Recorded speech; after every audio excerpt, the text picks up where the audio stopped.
warahmatullahi wabarakatuh. Kami dari kelompok 10 akan mempresentasikan makalah yang berjudul Marketing Public Relation dan Social Marketing.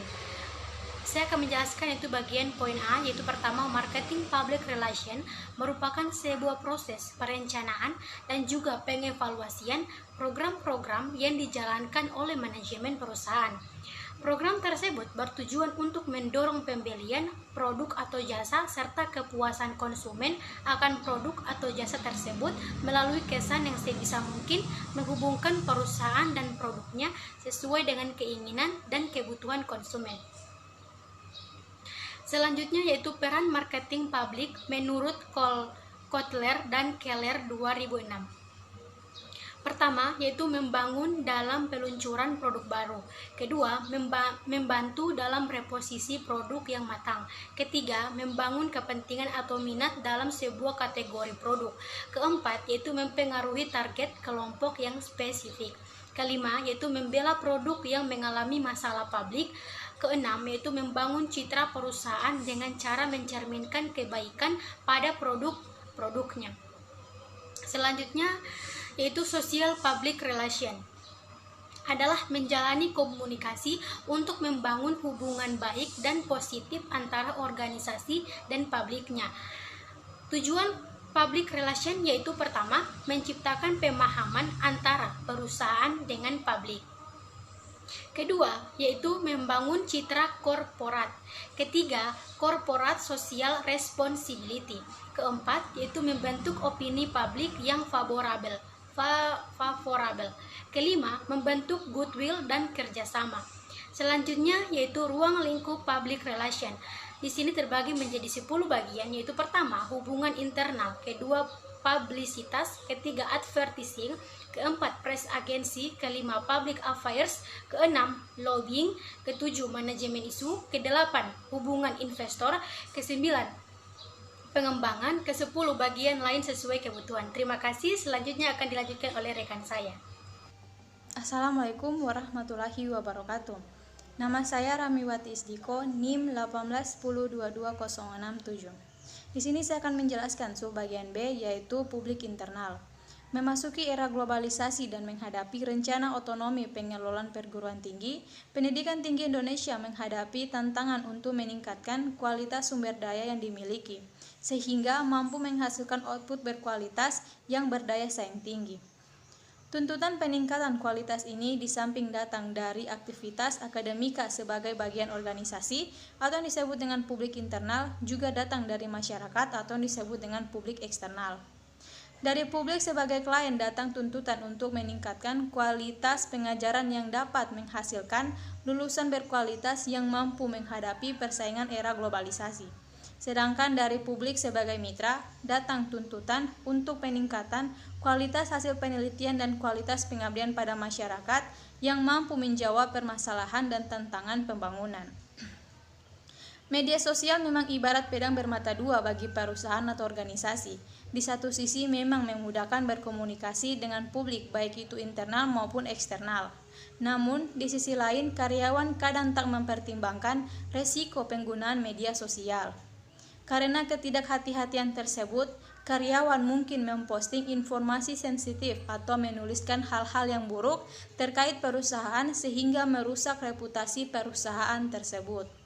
Untuk mengantisipasi hal tersebut, perusahaan perlu memiliki kebijakan terkait media sosial.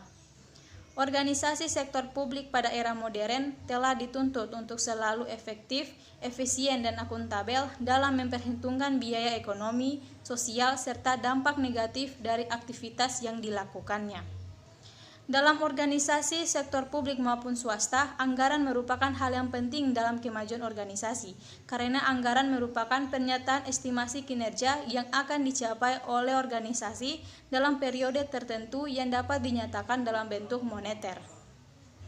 Publik internal terdiri dari kelompok-kelompok tertentu yang tidak sama jenisnya dalam suatu organisasi. Jika organisasi yang berbentuk perusahaan, maka yang menjadi publik internal adalah karyawan dan pemegang saham. Menurut publik internal menurut Wijaja 2010, Tujuan daripada hubungan masyarakat ke dalam ialah pada hakikatnya untuk meningkatkan kegairahan bekerja para karyawan lembaga atau instansi yang bersangkutan. Dapat disimpulkan sebagai berikut. Yang pertama, employee relation. Memelihara hubungan khusus antara manajemen dengan karyawan dalam kepegawaian secara formal, misalnya mengenai penempatan, pemindahan, kenaikan pangkat, pemberhentian, pensiun, dan sebagainya. Yang kedua, human relation. Memelihara hubungan khusus antara sesama warga dalam perusahaan secara informal, sebagai manusia atau secara manusiawi. Pergaulan antara manusia bukan sebagai hubungan manusia secara formal. Yang ketiga, labor relation. Memelihara hubungan antara direksi atau manajer dengan serikat-serikat buruh dalam perusahaan serta turut menyelesaikan masalah-masalah yang timbul. Karenanya turut melancarkan hubungan yang humoris antara kedua belah pihak. Yang terakhir, stockholder relation atau pemegang saham, sesuai dengan sifat dan kebutuhan perusahaan, yaitu mengadakan hubungan dengan para pemegang saham. Itulah sedikit penjelasan dari saya mengenai publik internal. Selanjutnya akan dilanjutkan oleh teman saya. Wassalamualaikum warahmatullahi wabarakatuh. Assalamualaikum warahmatullahi wabarakatuh. Nama saya Hardianti Besalatia. Saya akan melanjutkan materi kami yaitu mengenai pelayanan prima dalam public relation. Pengertian pelayanan prima, sering berkembangnya era global saat ini, masyarakat menuntut adanya peningkatan kualitas kinerja, salah satunya kualitas pelayanan. Pelayanan yang berkualitas atau sering disebut pelayanan prima merupakan pelayanan terbaik yang memenuhi standar kualitas pelayanan. Pelayanan prima di kantor penting dilakukan karena dengan adanya pelayanan yang terbaik yang diberikan akan memberikan citra dan nama baik bagi kantor tersebut. Pelayanan prima memberikan kesan pertama sampai akhir dalam melayani tamu. Dengan adanya sistem tersebut dapat digunakan oleh semua pihak dalam pengambilan suatu keputusan maupun mempermudah kegiatan operasional suatu perusahaan tersebut. Sehingga perusahaan dapat berjalan dengan cepat, mudah, efektif, dan efisien dalam melakukan pemantauan kinerjanya. Tujuan pelayanan prima ini adalah memberikan pelayanan yang dapat memenuhi dan memuaskan pelanggan atau masyarakat serta memberikan fokus pelayanan pada pelanggan. Untuk mendapatkan memberikan pelayanan dapat menjalin hubungan yang baik dengan para pelanggan, maka yang menjadi kunci keberhasilan adalah orang atau humam, karena pelayanan dapat menjalin hubungan dengan pelanggan merupakan interaksi antara pekerja, perusahaan dengan masyarakat di luar perusahaan. Adapun keuntungan yang dapat diperoleh dari penerapan pelayanan prima antara lain keputusan pihak pelanggan untuk segera membeli produk yang kita tawarkan pada saat itu, kemudian membutuhkan kepercayaan pelanggan terhadap barang atau produk perusahaan yang bersangkutan, kemudian mempertahankan pelanggan agar tetap loyal menggunakan produk produsen yang bersangkutan. Yang keempat itu dapat menghindarkan terjadinya tuntutan-tuntutan terhadap penjual yang tidak perlu kita dengarkan. Pelayanan prima harus ditunjang oleh kualitas sumber daya manusia yang handal, mempunyai visi yang jauh ke depan, dan dapat mengembangkan strategi dan pelayanan prima yang mempunyai keunggulan. Keterampilan sikap, perilaku, dan motivasi merupakan upaya pembinaan yang tidak dapat pada diklat pada umumnya memberikan keterampilan dan pembentukan keahlian kerja. Pembentukan sikap, perilaku, dan motivasi merupakan pembagian dari pembelajaran berkelanjutan. Oleh karena itu, untuk menjadikan pelayanan terbaik, tidak cukup hanya memiliki sikap dan perilaku yang mendukung, serta memberikan motivasi tinggi dalam pelaksanaan pekerjaannya. Kualitas pelayanan sendiri memiliki beberapa definisi yang dikemukakan oleh beberapa ahli. Namun, dari beberapa definisi yang dikemukakan, terdapat beberapa kesamaan. Yang pertama, kualitas merupakan usaha untuk memenuhi harapan pelanggan. Yang kedua, kualitas merupakan kondisi mutu yang setiap saat mengalami perubahan. Yang ketiga, kualitas mencakup proses, produk, barang, jasa, manusia, dan lingkungan. Kualitas merupakan suatu kondisi dinamis yang berhubungan dengan proses, produk, barang, jasa, manusia, dan lingkungan yang memenuhi harapan. Kemudian ada fungsi pelayanan prima. Pada hakikatnya, pelayanan prima adalah salah satu usaha yang dilakukan perusahaan untuk melayani pembeli atau pelanggan dengan sebaik-baiknya, sehingga dapat memberikan kepuasan kepada pelanggan dan memenuhi kebutuhan serta keinginan pelanggan, baik yang berupa produk barang dan jasa. Kemudian ada fungsi pelayanan prima melayani pelanggan dengan ramah, tepat, dan cepat, memenuhi dan memuaskan masyarakat sesuai dengan kebutuhannya dalam rangka yang pertama memberdayakan masyarakat sebagai pelayan publik, yang kedua membangun dan menumbuhkan kembali kepercayaan masyarakat terhadap pemerintah. Nah, kemudian ada tujuan dan manfaat pelayanan prima. Tujuan pelayanan prima adalah memberikan pelayanan yang dapat memenuhi dan memuaskan pelanggan atau masyarakat serta memberikan fokus pelayanan yang lebih baik kepada pelanggan. Pelayanan prima dalam sektor publik didasarkan pada aksional bahwa pelayanan adalah pemberdayaan. Pelayanan prima dilaksanakan dari dua sektor, yaitu sektor publik dan sektor bisnis. Kemudian ada konsep dasar pelayanan prima. Pelayanan prima merupakan suatu pelayanan yang memenuhi standar kualitas. Pelayanan yang memenuhi standar kualitas adalah salah satu pelayanan yang sesuai dengan harapan dan kepuasan pelanggan atau masyarakat.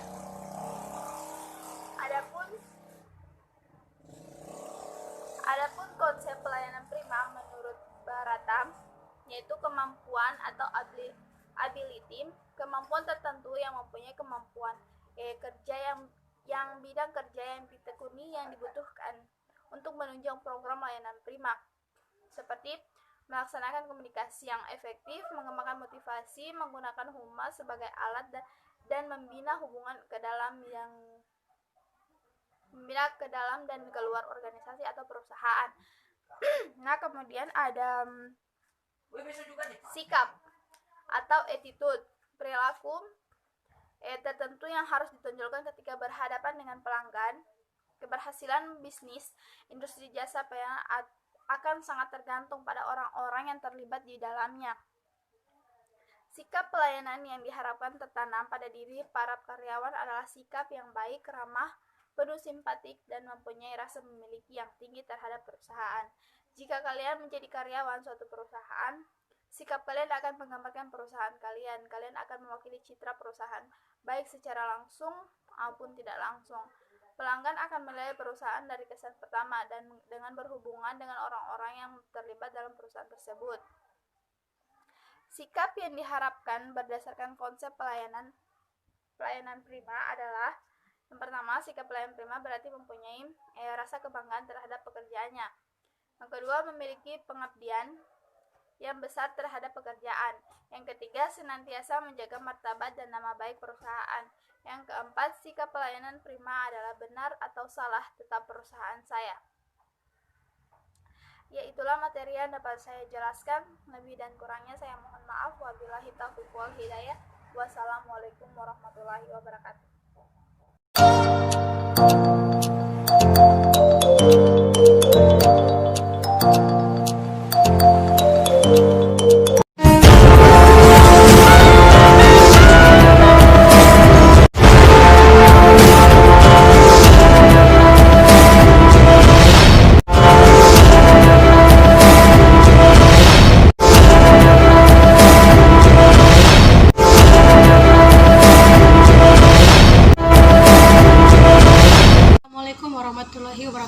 Baiklah, kami dari kelompok 10 akan menjawab pertanyaan dari tiap-tiap kelompok, yaitu kelompok 1. Pertanyaannya yaitu jelaskan hubungan public relation dengan dunia marketing. Jawabannya adalah hubungannya sangat erat karena dunia marketing dengan peran public relation saat ini sangat membantu perusahaan dalam mencapai tujuan yang ditetapkan. Tujuannya yaitu secara finansial maupun tujuan kepada internal atau eksternal perusahaan. Dan public relation tidak hanya terfokus pada ruang lingkup publik internal dan eksternal saja, akan tetapi telah cenderung mendukung program pemasaran sehingga kegiatan public relation telah menjadi bagian dalam program pemasaran. Selanjutnya pertanyaan dari kelompok 2 yaitu menurut pemateri, berita seperti apa yang biasanya digunakan publisitas dalam public relation? Jawabannya yaitu berfokus pada mempromosikan produk-produk pengeluaran baru, contohnya seperti alat elektronik maupun non-elektronik, agar dapat menarik konsumen untuk berbelanja di suatu perusahaan dan lain-lain. Dan apabila produk di sebuah perusahaan dikabarkan berbahaya dan tidak layak pakai, maka produk tersebut tersebar kepada publik. Tugas public relation adalah memperbaiki citra dan kepercayaan publik terhadap perusahaan. Selanjutnya pertanyaan dari kelompok 3 yaitu jelaskan faktor apa saja yang harus menjadi perhatian bagi seorang public relation marketing dalam hal memberikan pelayanan yang unggul. Jawabannya yaitu pertama, meningkatkan biaya promosi periklanan yang tidak seimbang dengan hasil keuntungan yang diperoleh perubahan. Kedua, persaingan yang ketat dalam promosi dan publikasi baik melalui media cetak maupun elektronik. Ketiga, selera konsumen yang terlalu cepat berubah atau tidak loyal terhadap suatu produk. Dan terakhir, nomor 4 yaitu menurunnya minat konsumen untuk memperhatikan isi tayangan iklan. Terima kasih. Selanjutnya pertanyaan sekaligus jawaban akan dilanjutkan oleh rekan saya. Assalamualaikum warahmatullahi wabarakatuh. Nama saya Rahmiwati Stiko. Di sini saya akan menjawab beberapa pertanyaan yang telah diajukan kepada kelompok kami. Pertanyaan dari kelompok keempat, bagaimana peranan marketing public relation dalam upaya mencapai tujuan organisasi? Yang pertama itu menumbuh kembangkan kesadaran konsumennya terhadap produk yang tengah diluncurkan itu. Kemudian yang kedua, membangun kepercayaan konsumen terhadap citra perusahaan atau manfaat atas produk yang ditawarkan atau digunakan. Kemudian yang ketiga, mendorong antusiasme melalui suatu artikel sponsor tentang kegunaan dan manfaat suatu produk. Kemudian yang keempat, menekan biaya promosi iklan komersial baik di media elektronik maupun media cetak dan sebagainya demi tercapainya efisiensi biaya. Kemudian yang kelima, komitmen untuk meningkatkan pelayanan kepada konsumen termasuk upaya mengatasi keluhan-keluhan atau komplain handling dan lain sebagainya demi tercapainya kepuasan pihak pelanggannya. Yang keenam, membantu mengkampanyekan peluncuran produk-produk baru dan sekaligus merencanakan perubahan posisi produk yang lama. Kemudian yang ketujuh, mengkomunikasikan terus-menerus melalui media public relation atau house public relation journal tentang aktivitas dan program kerja yang berkaitan dengan kepedulian sosial dan lingkungan hidup agar tercapainya publikasi yang positif di mata masyarakat atau publik. Yang kedelapan, membina dan mempertahankan citra perusahaan atau produk barang dan jasa baik dari segi kuantitas maupun kualitas pelayanannya yang diberikan kepada konsumennya. Kemudian yang kesembilan, berupaya secara proaktif dalam menghadapi suatu kejadian negatif yang mungkin akan muncul di masa mendatang.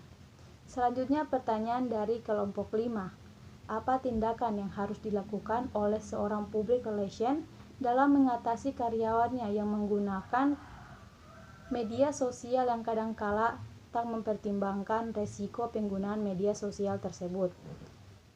Jawabannya ialah tindakan untuk mengantisipasi hal tersebut, yaitu perusahaan perlu memiliki kebijakan terkait media sosial.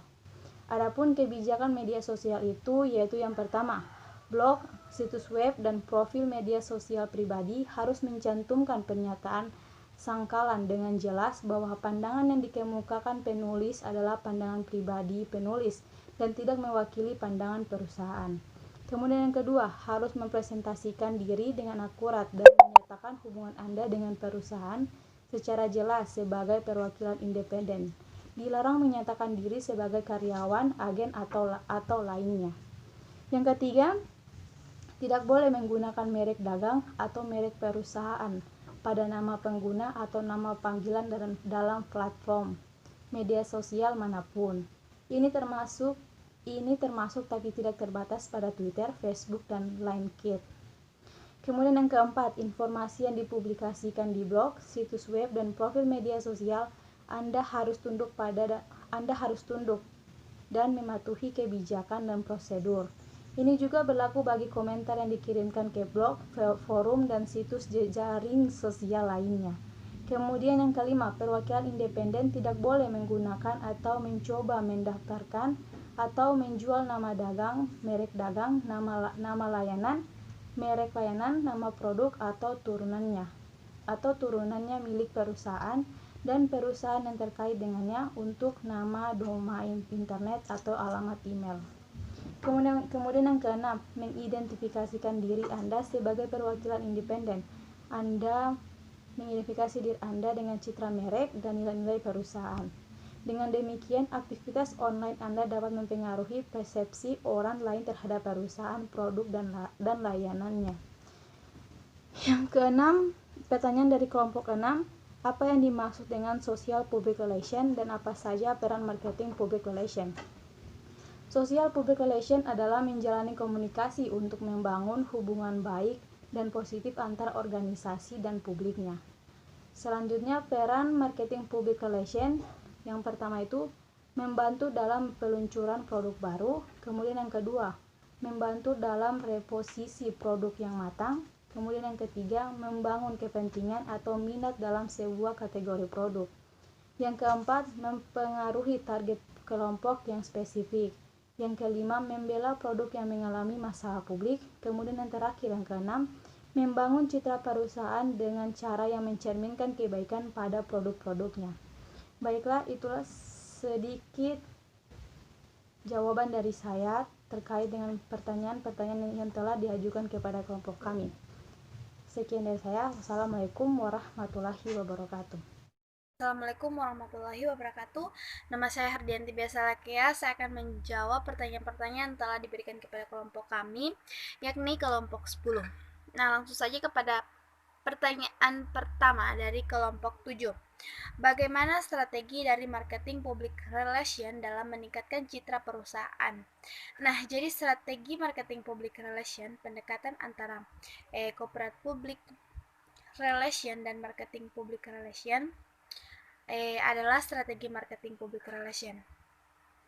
Nah, fungsi marketing public relation adalah menyelaraskan, mengupayakan integrasi dan sinkronisasi antara tujuan corporate public relation yang membangun citra perusahaan dan memelihara reputasi perusahaan dengan tujuan marketing public relation yang mengenalkan membentuk persepsi, mendorong preferensi hingga menjaga loyalitas pelanggan terhadap reputasi. Kemudian pertanyaan dari kelompok 8. Pertanyaannya yaitu berikan contoh tentang organisasi sektor dan organisasi swasta dan apa yang dimaksud dengan moneter. Mohon dijelaskan. Nah, yang pertama itu organisasi sektor publik. Jadi, cakupan organisasi sektor publik di setiap wilayah negara tidak sama. Di Indonesia, berbagai organisasi termasuk dalam cakupan sektor publik antara lain pemerintah pusat, pemerintah daerah, sejumlah perusahaan di mana pemerintah mempunyai saham atau BUMN dan BUMD, organisasi bidang pendidikan, serta organisasi bidang kesehatan. Nah, sementara sektor swasta adalah private sector, adalah bagian dari ekonomi di luar kepemilikan pemerintah. Terdiri dari individu atau rumah tangga dan bisnis. Individu atau kelompok individu mengendalikan bisnis dan tujuan utama mereka adalah untuk mendapat untung. Dalam makroekonomi, sektor ini masih terbagi lagi menjadi dua, yakni sektor bisnis dan sektor rumah tangga. Nah, kemudian mengenai kebijakan moneter, kebijakan moneter adalah sebuah kebijakan yang dikeluarkan oleh bank sentral dalam bentuk pengaturan persediaan uang untuk mencapai tujuan tertentu. Kemudian pertanyaan terakhir dari kelompok 9, sebutkan dan jelaskan salah satu pendekatan marketing public relation serta berikan contoh kasus pendekatan marketing public relation yang terjadi di masyarakat.